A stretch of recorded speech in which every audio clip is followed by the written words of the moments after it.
Welcome to the latest episode of Five on the Floor on the Five Reasons Sports Network. Thanks for joining us on your favorite podcast app, Google Podcasts, Apple Podcasts, Spotify, and Red Circle. Also, the Five Reasons YouTube channel. Make sure you hit like, subscribe, and turn the notifications on. Also, check us out on Off the Floor. That's where you can talk with Heat fans all day, but more importantly, you get our exclusive updates from the games, behind the scenes, from the locker room. It's all there. We put videos there first. We put our takes there first. Come over to Off the Floor. You can still stay on Twitter, but the better stuff is going to be over there. $2.99 per month. And again, the link is right here in the description on the YouTube channel, the podcast feeds, and pinned at the top of the Five Reasons Twitter page. Also, check out Better Edge. Use the code 5RSN or 5 Reasons. You can use either. You get $20 to play.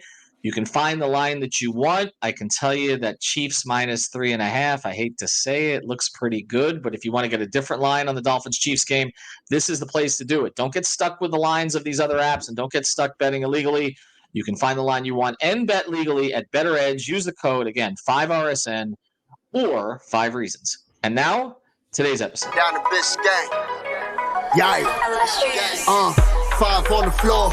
Ride for my dogs. Where here's the thing. You can check the score. Hustle hard, couple scars, wearing bubble frauds. Just like Butler said, you in trouble, y'all. Kept the floor playing. Got it all banned. Y'all seen the block. Stop with one hand. And Pat we trust. Inspire, have the guts. We're here to bring the heat. Y'all can hang it up.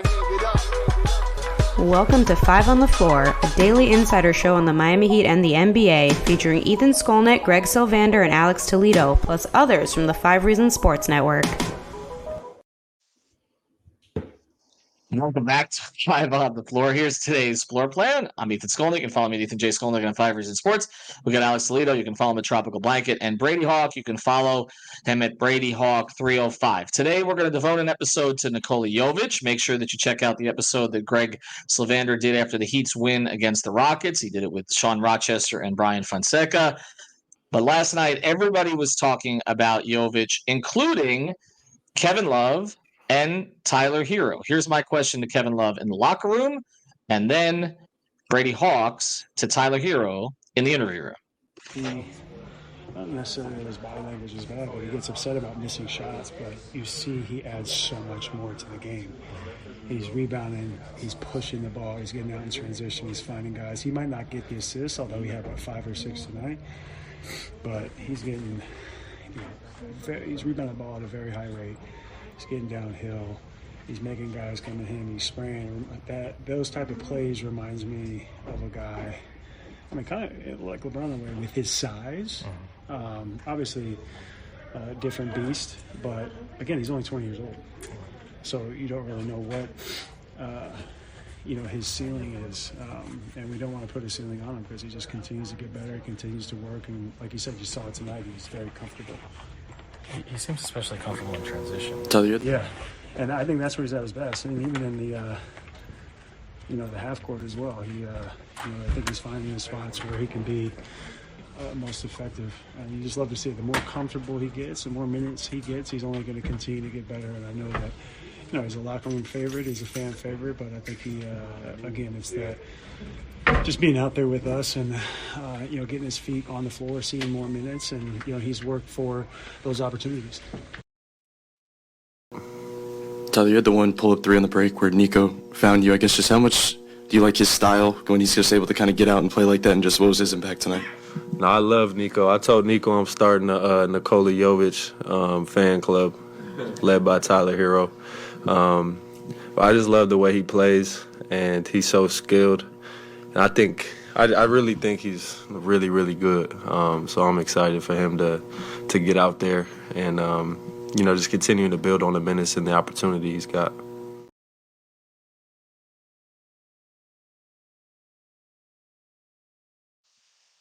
All right, welcome back here. So sorry about the low volume on the Kevin Love interview. That's kind of I tried to sneak in a question before the cameras came, and so Kevin was keeping it down in the locker room. Don't give away the game. I hope that you heard that. No, I mean I've been doing this for 25 years. I know. I kind of wait.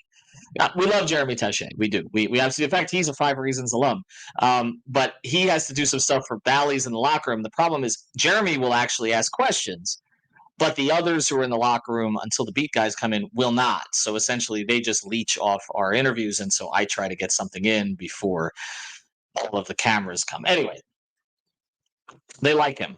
Let's just start there. Let's just start there. Before we get into the mechanics of this and whether he should start and how many minutes he should get, they like him.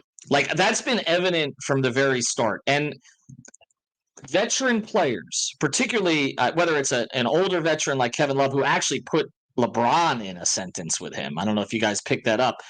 Or it's somebody like Tyler, who's a young veteran at this stage and has gotten a lot of shine. And sometimes when we know Heat fans, when they give another young player shine, they do it at Tyler's detriment. It just seems to be like, it has to be one or the other. I mean, even we've had those conversations with Jaquez, or about Jaquez. But sometimes young guys come in and they don't work. And I mean that with the word work, like they don't put in the work. And so teammates kind of get resentful of whatever playing time that they may get. You don't hear that with Nikola Jovic. We've never heard that. And then you also don't see a lot of guys who Jimmy Butler takes, under his wing and basically is pushing him to play more, pushing for him to play more, pushing for him not to play a certain position. Brady, what have you sensed with all that? Well, I'll just say, number one, the PR version of this is the fact that players are always going to talk good about teammates. Like if you ask them all the time, even if they're not their biggest fan, they're going to talk good about them.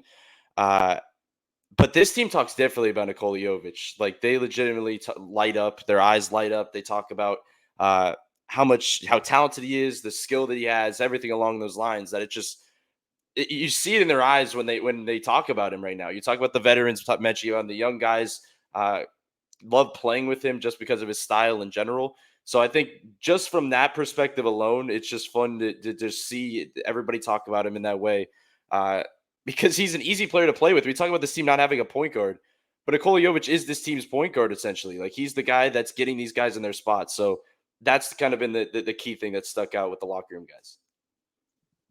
Alex, when you talk about, again, two different things, and I'm glad Brady hit on both of them. There's the personality element to this, right? But there's also the play style element to this. And he wants to run. But we don't usually see guys want to run. Like Eric Spoelstra told me a long time ago, he's like, you guys always talk about us playing faster, and players always talk about playing faster, and then the season starts, and none of the guys want to run anymore. But it does seem like they want to run with him. And we've talked about what a bad transition team this is, and they're awful. I mean, there were even some sequences last night that are hideous. I mean, that hit ahead to Duncan, I don't know what that possession was. There's always like 3 or 4 of those. You're like, you know what? Just slow down and play 1-on-5. That's it. You're better off doing that than playing 3-on-1 because you don't know what to do with 3-on-1. But when he's in transition, it seems like things work.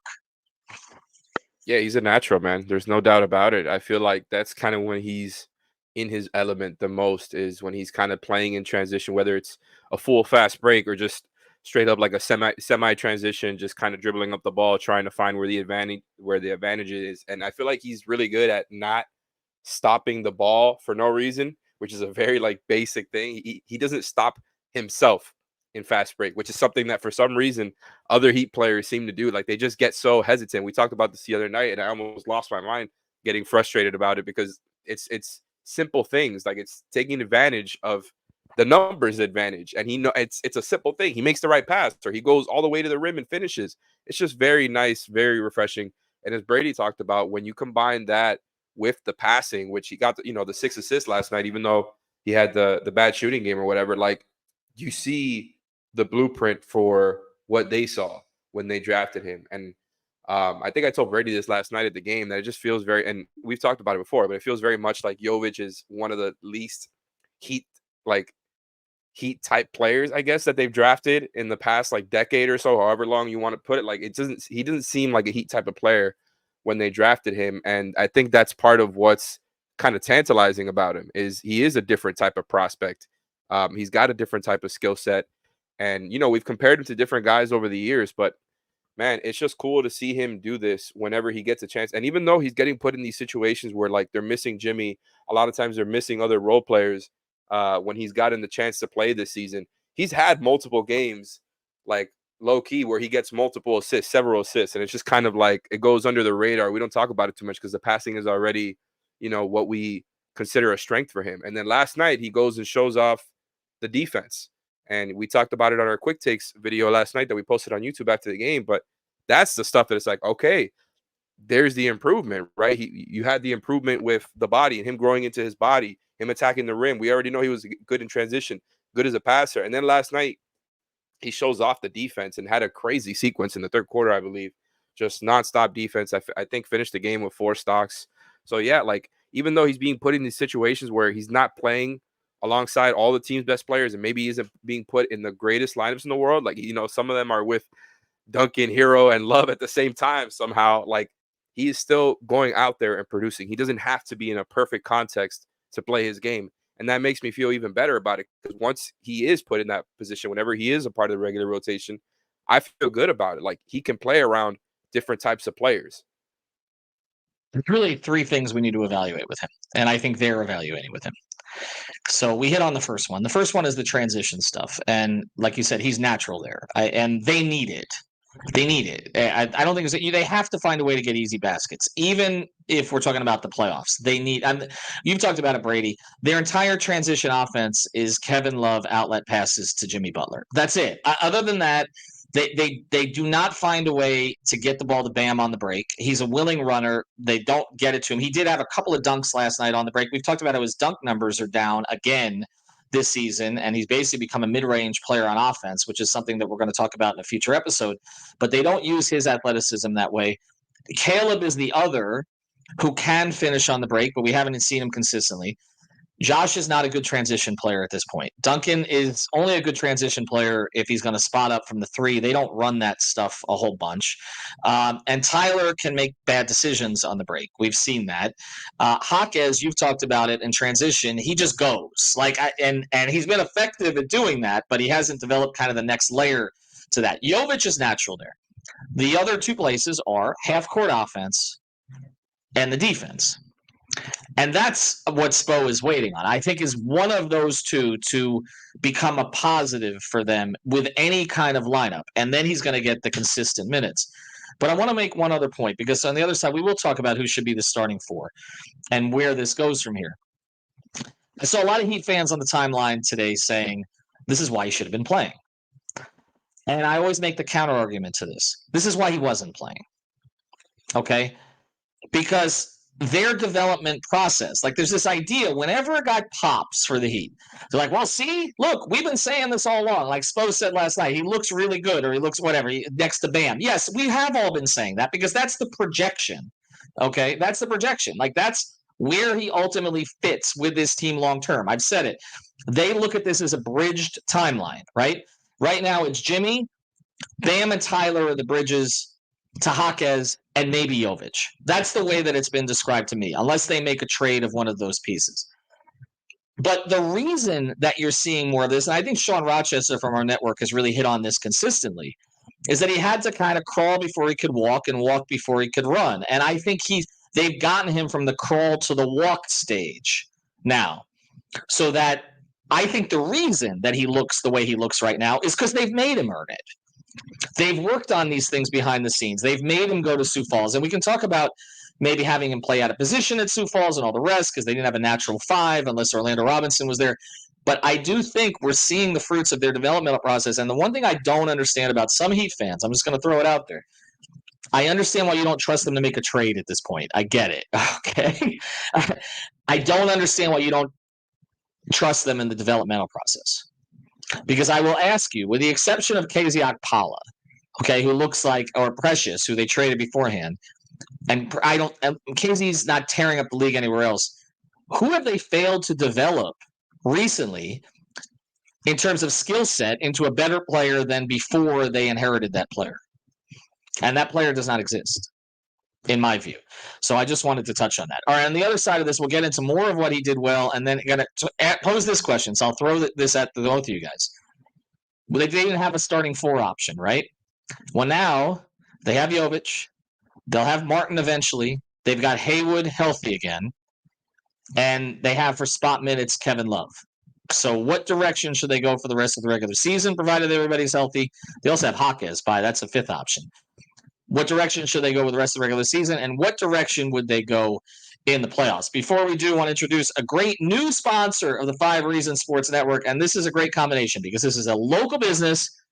Huge Heat fans also happen to be friends of mine. Reach out to them. They're right here in South Florida. It's called Tub Culture.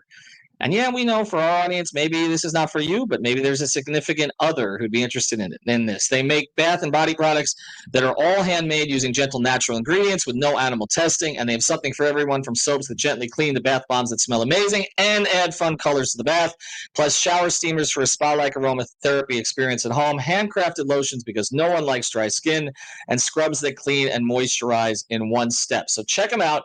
They're at Shop Tub Culture. That's shoptubculture.com. If you use the promo code 5, that's FIVE, you get 10% off your order of $20 or more. All right, guys, so let me throw it at you here right now. Do either of you think Nikola Jovic is ready to start right now? I'll go to Brady.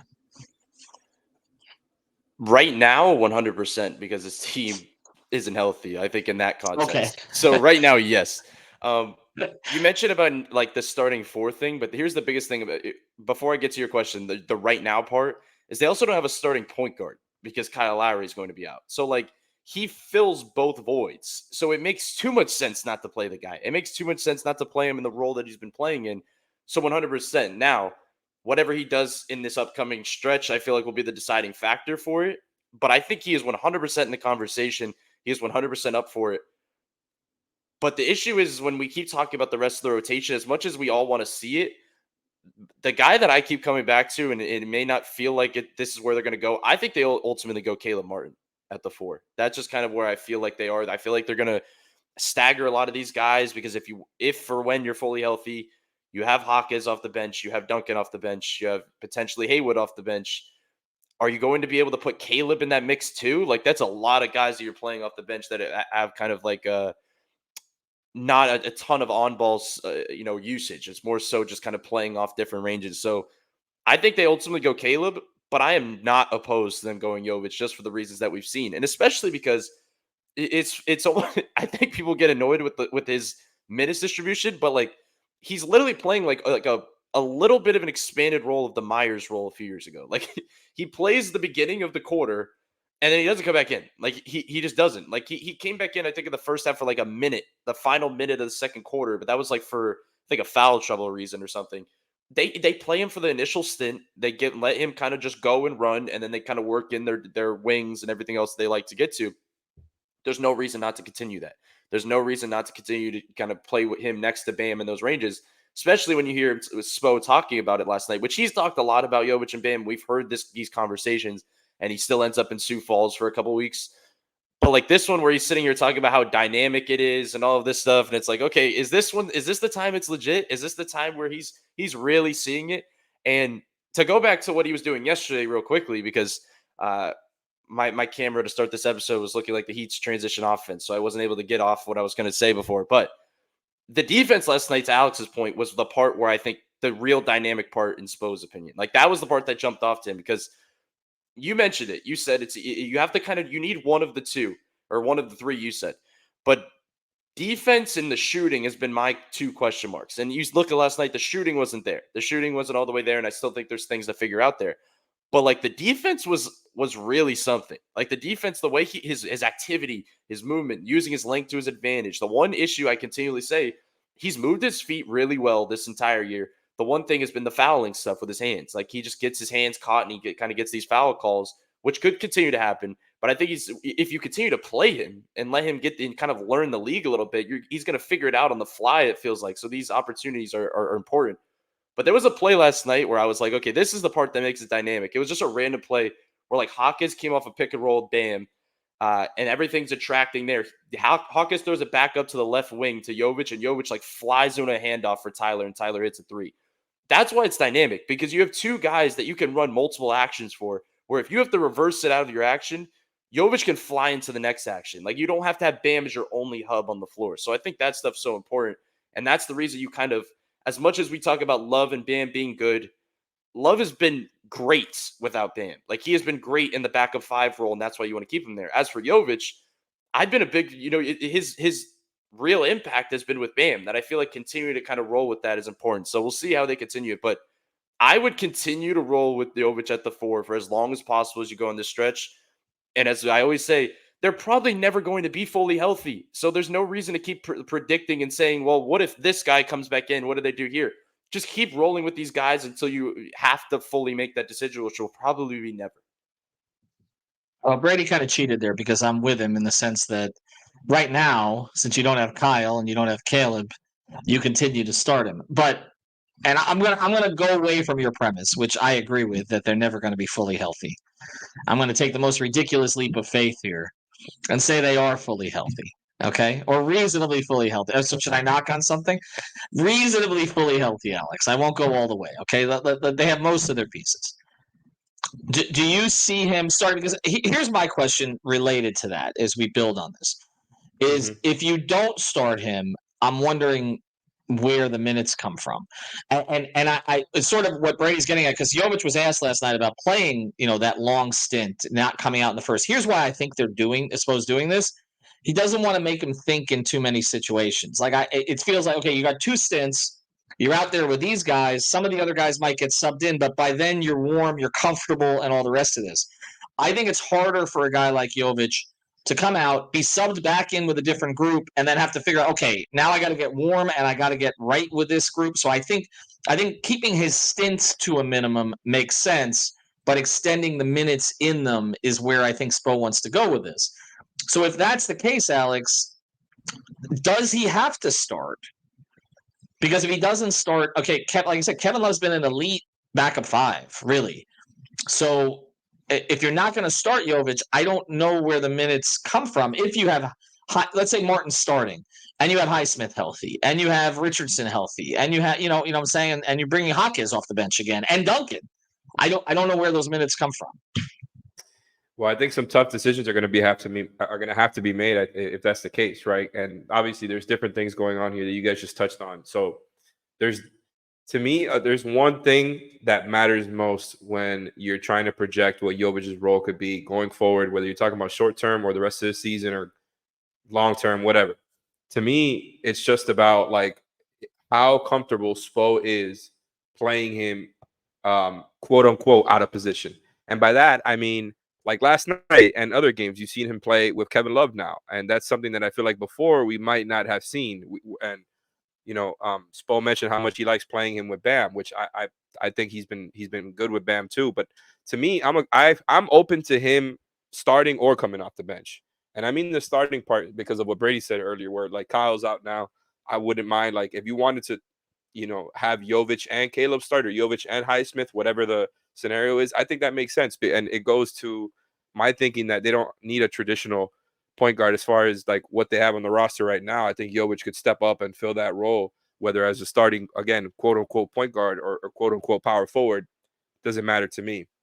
Now, if you're saying the team is fully healthy and you're saying Caleb's back, Jimmy's back, Kyle's back, we already, saw Haywood came back. That's where it gets really tough. And I think that's where the tough decisions might have to be made. And you might have to pick Jovic over somebody else. And we can get into, who a couple of those names might be. But yeah, like you're going to have to pick him over somebody else if and when the team gets back to being fully healthy, which they're not right now. Because I think, like I said, right now, I'm good with him starting. I'm good with him coming off the bench. I feel that he can play with multiple different types of lineups. And I've felt better about that because of like I said earlier, the context that he's been put in recently, where he's just getting kind of thrown out there and all these different types of lineups that you might not think are ideal for him. I just want to see him produce, and he has. So I think it's worth finding minutes for him.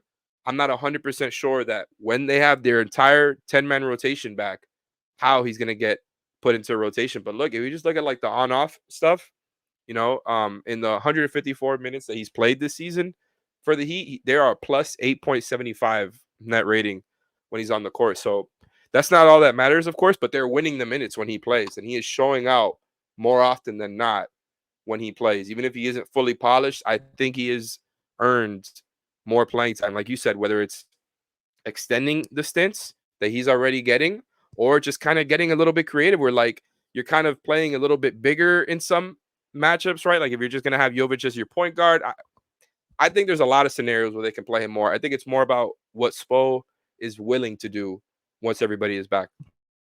What's interesting is they're winning his minutes and they're winning Love's minutes this year, and having bigs, and whether you call Jovic a big or not, he's a tall player for sure, but that they could win their minutes with is something that they did not have last season. So that's because with the non-Bam minutes, we've been talking about those for the last 3 years. I'll just say this before we close: if you start him, then the guy who maybe doesn't start ultimately is Kyle. And I think that's a conversation that we will have, and we'll see how much time Kyle misses now, but maybe Kyle comes off the bench to run the bench.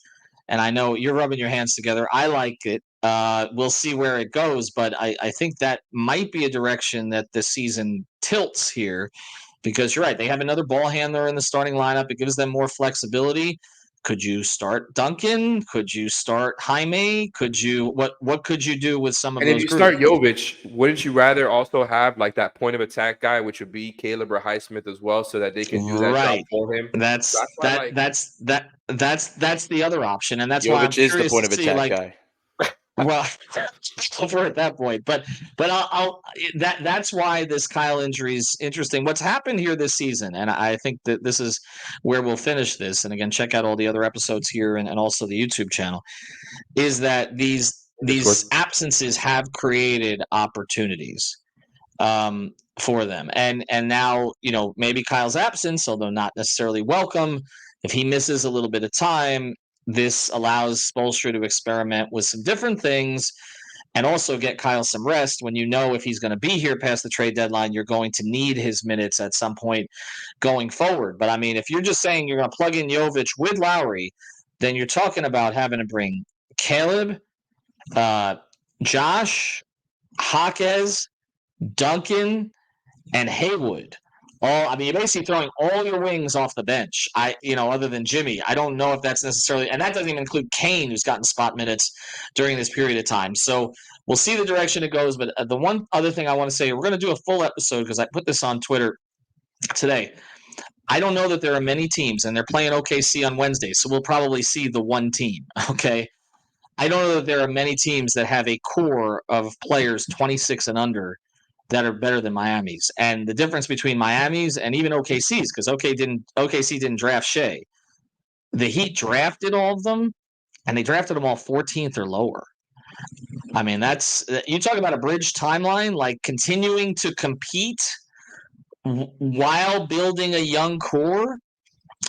It does appear they've thread the needle on this. Now they just need Jimmy Butler to get back out there and healthy and contributing the way that he can. All right, thanks for Brady. For Alex, and also for our sponsors, Tub Culture. Go to shoptubculture.com, betteredge.com. Use the code 5 at Shop Tub Culture and use the code 5RSN or 5 Reasons with Better Edge. Have a good day, everybody. Thank you for listening to the 5 on the Floor on the 5 Reasons Sports Network. After all, someone needs to listen to my dad.